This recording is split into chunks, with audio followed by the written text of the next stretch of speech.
What's up guys, happy new year and welcome back to the channel. It's about time we got back to it. I'm sorry it's been so many months since you last seen me. There's been a lot going on, it's been a rubbish year for all and it's just not worked out for various reasons. But I am back, the channel's still going on, everything's the same. We still have various cars to show you guys how to fix. So let's get straight into today's video and straight back to it and waste no more time. As you can see here, I'm stood in front of the Ford Focus Mark II.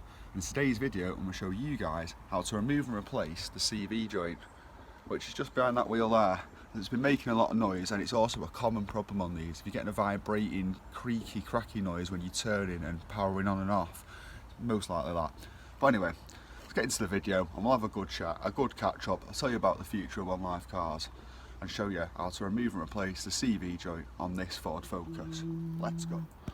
Right guys, like I say, welcome back with the Focus. You might have noticed there's no Corsa on the drive anymore. We don't actually have the Vauxhall Corsa C now, but I'm looking to get another one. I'm thinking to get a Corsa B next, as we've covered a lot of content on that, so we'll go for the next newest car. Again with the Focus, the Mark 2.5 after this. I've got a couple of others lined up too. Another interesting, really new car coming on Monday, which we won't be doing too many tutorials on, but we can do a few basics and show you the car. It's something a bit nicer than we're used to on this channel. So today's video, the CV joint. First, we've got to prep the car ready for the job. As you can see here, I've jacked it up. Just used the emergency jack. It's not ideal. I do need to get a proper trolley jack again, but it does the job. Just make sure you support it, as you cannot trust those jacks on their own. You shouldn't trust any jack on its own, but those especially you can't trust. As you can see, I've just used my ramp as an axle stand. Stuck it under the sill. Again, you could argue it's not ideal, but it will keep you safe and it will stop the car from going anywhere. So that's that secure. I've also already loosened the wheel nuts before I jacked it up a little bit, just to take the snap off him.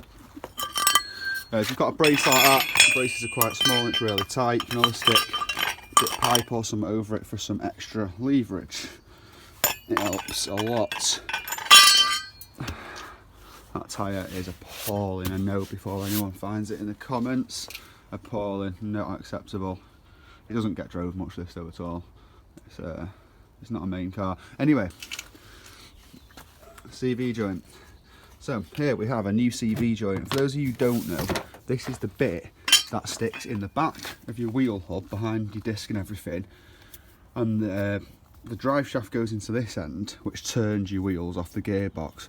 And this little bearing section here allows it all to pivot and turn as your wheels turn and go up and down the suspension, so the car can be driven by the drive shaft to keep the wheels turning, but also it's able to move about, because obviously if it was all solid you'd go over a bump and the axle would just snap.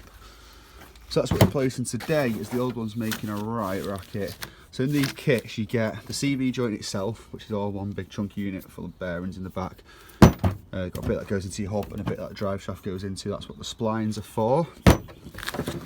We get a pack of some, it's like Castrol grease, like this sort of stuff. I'm going to use a bit of that as well, but it's sort of a slightly thicker grade. It's specifically designed for this. It's a very, very thick sort of hard wearing grease. New circlip, they're important, don't lose your new circlip. And boot itself, and some Jubilee clips. All put together, and a 13mm bolt for the hub nut itself. And that is, and for those of you looking at this thinking that's not right, it's too small, I know, Ford seems to use these tiny little 13mm hub bolts, whereas every other car, some can go up to 32mm, but it works for them. So anyway, so get the rest of the wheel off. First job, one-handed work in here. It's good to be back on film, guys. If any of you've got any requests, comments, just want to shout at me in general for comments I've not already answered, let me know. If you're waiting on an answer to something and you've heard nothing, send it again, tell me straight, and start making an effort and answering all you guys' questions. Normally you stick the wheel under the car for a bit of added security, but wow, that's really bad, that. Look at the split in that. Anyway, that's another video, another day.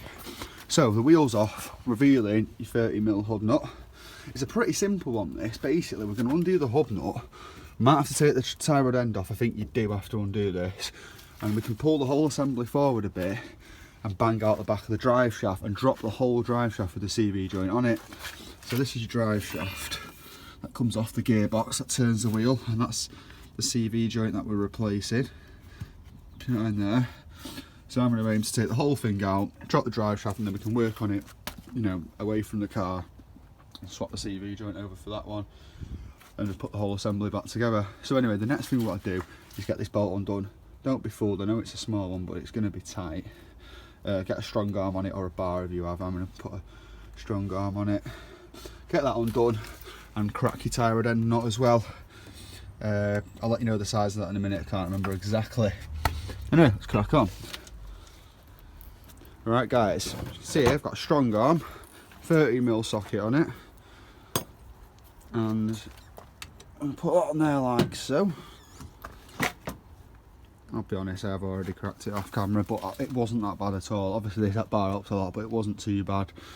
Not half as bad as I thought it'd be. So now we can get this one done.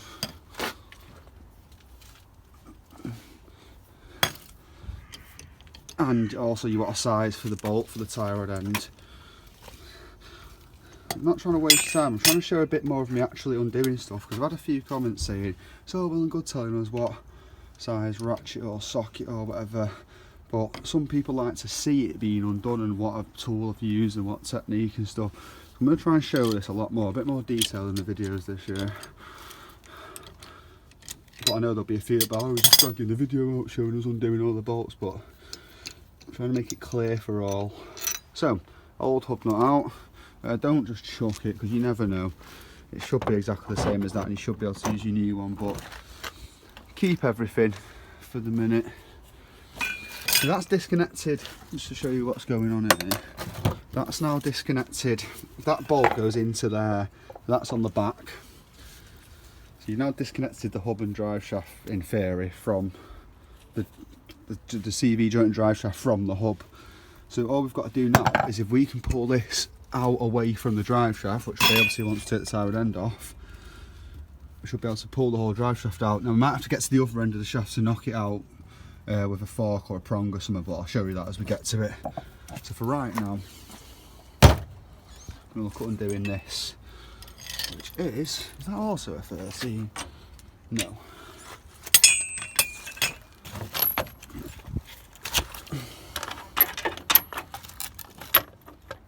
With a 15mm socket for the track rod end bolt. Hopefully it's going to actually undo and not just spin. If it spins, there's a plan B, but fingers crossed I don't have to use plan B, because it just takes forever. Basically, if they do spin, they've got a little Allen key hex in the top, so you can use a spanner and an Allen key to hold the thread still, which does work, but it takes forever to undo.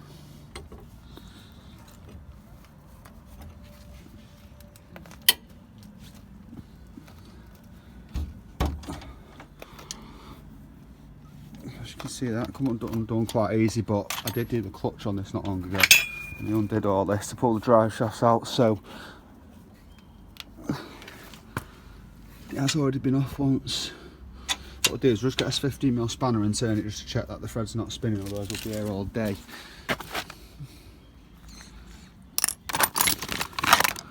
Welcome to my box of tools, or bag of tools. 17, 13, there is a 15 in here somewhere.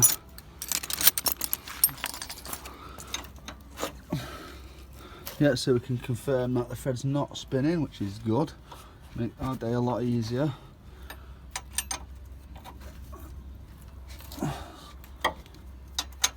And now it's just a case of taking that off.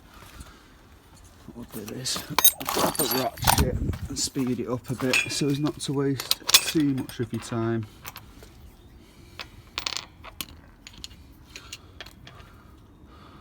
I've got a few cheap draper sets for all my 1/2 inch and 3/4 inch stuff, and you know what, it's obviously not lifetime guaranteed or anything dead special, but they're good gear, they work.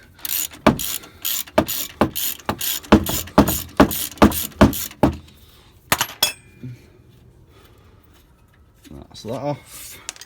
Now we can knock that down and out of the way. It might be a bit harder than just saying that.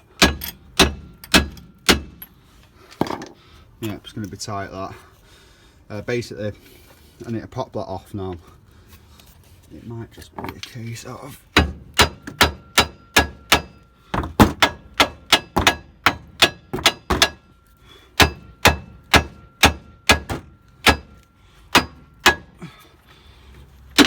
There we go. Rather than just smash down on the bar itself and risk bending your tie rod end, if you whack this bit of metal, it sort of breaks the taper seal and then it'll just slot out. And now, go to put one hand on the bottle. Be careful you put your hand, don't trap it. Should be able to pull it. Oh yeah, might have missed this. There'll be people laughing that I've already spotted this and you've been watching it waiting, when are you going to undo the wishbone? Yeah, so we need to undo this wishbone bolt as well. Same thing, just undo the bolt, give it a whack with a lumpy or something to break the seal, and you'll be able to just literally push it down with your hands and pull everything back. I think the 17s these. Let's have a look.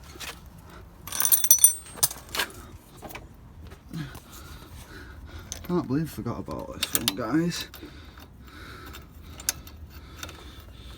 No, it's bigger.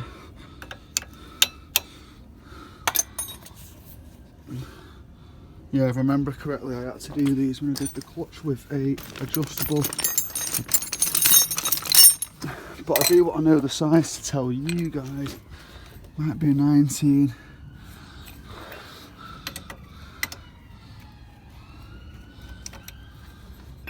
Anyway, you get the idea. I'm just going to come off camera now, undo this nut.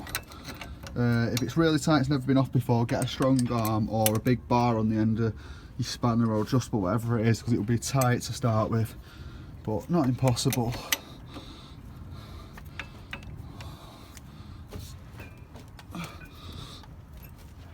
Well, anyway, I'll do this with 2 hands.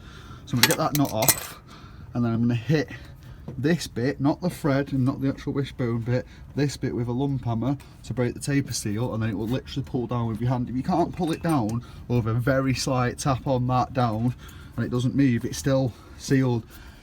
Just give as many sides of this bit a good smack and it will sort of snap the seal. It does work. You pull that down and then we can pull all this off and hopefully get the drive shaft out.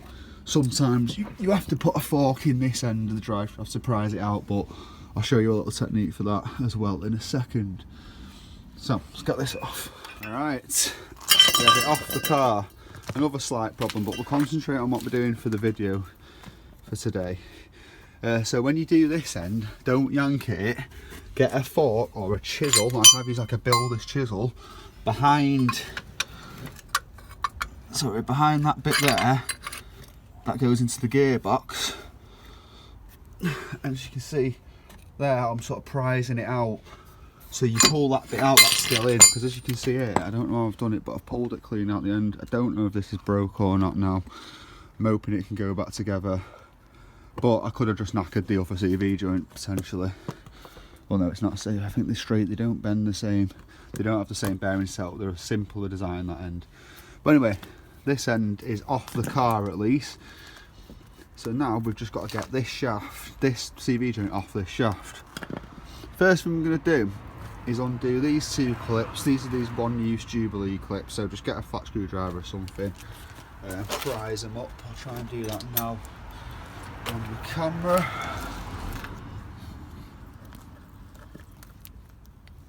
Sometimes they pop off dead easy, these old clips. Again, don't worry about damaging anything. If you've got a full new kit like I have of a new boot, get it off, get rid of it, like so. One's off anyway. Best thing to do is get it in the knobbly bit like that, get your flathead and just basically prise it about, force it off sort of thing.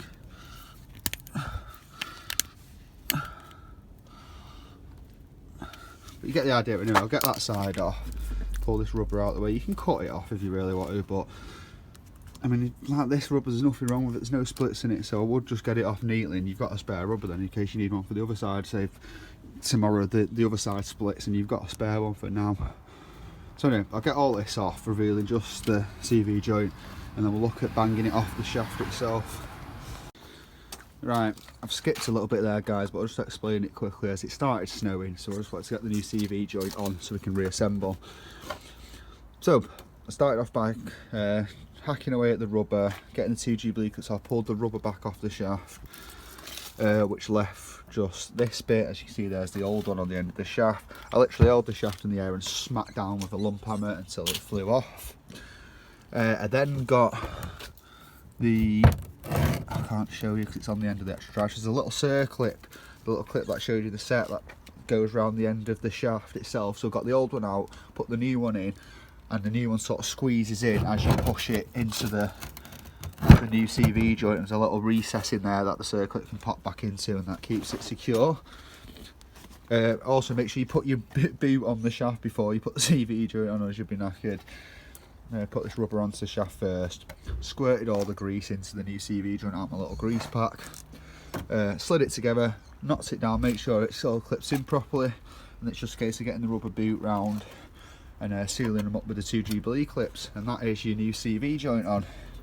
And then it's just a case of reassembly. So normally you'd have a full drive shaft which would send straight into the gearbox and then into this end, and you can bolt it up and put everything back together.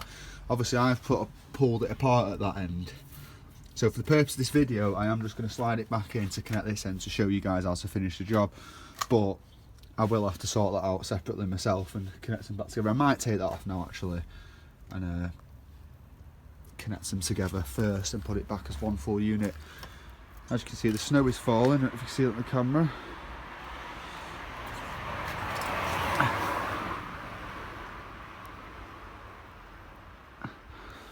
Winter's here guys. So I'll get everything tidied up a bit and I'll get it into position, and we'll just show you the reassemble it and get this video finished.